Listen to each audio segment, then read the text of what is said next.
Je vais vous poser une question. Vous êtes mieux de me donner la bonne réponse, puis avec la conviction.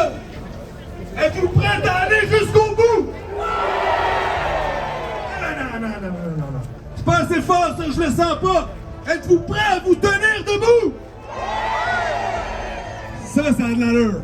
Bon, j'aimais ça ce qu'on entendait ce matin, même s'il y avait des bouts qui étaient assez révoltants sur ce qui s'est passé avec justement le ministre du Travail et la santé et sécurité au travail. 1979. Date importante, hein? On en a parlé ce matin de ça, là.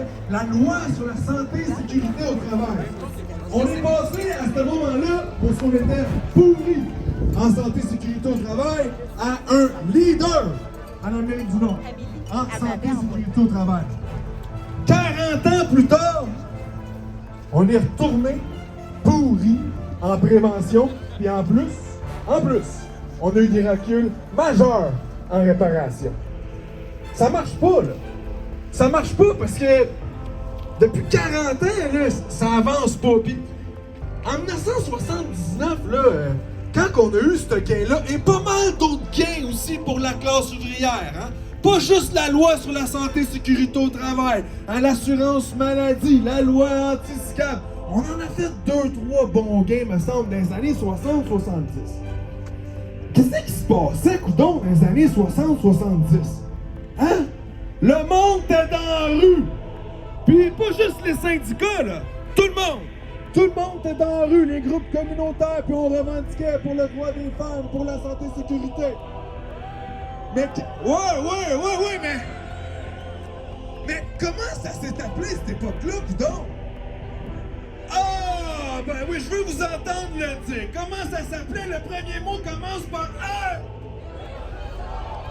J'ai pas compris. Comment ça s'appelait? Ça commence par R. Oh, laisse faire le tranquille, là. C'est bon. J'ai juste dit R.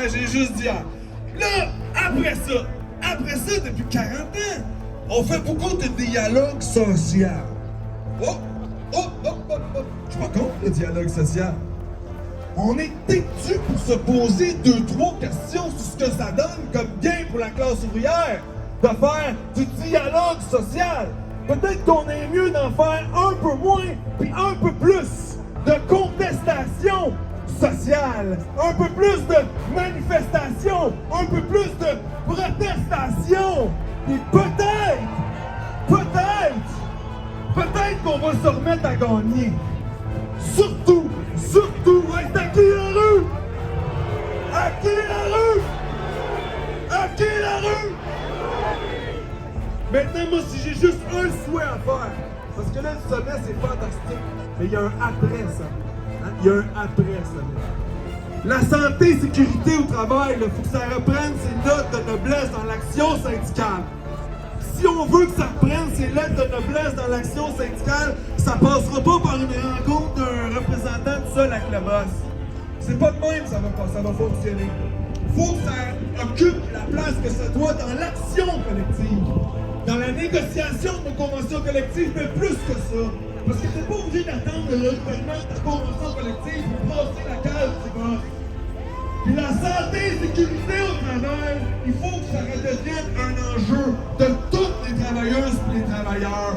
Pas juste les représentants qui font de la santé et sécurité et qui tiennent ça à bout de bras parce que les dossiers n'arrêtent pas de s'empiler sur le bureau du syndicat. C'est pas comme ça qu'on va les faire, les victoires.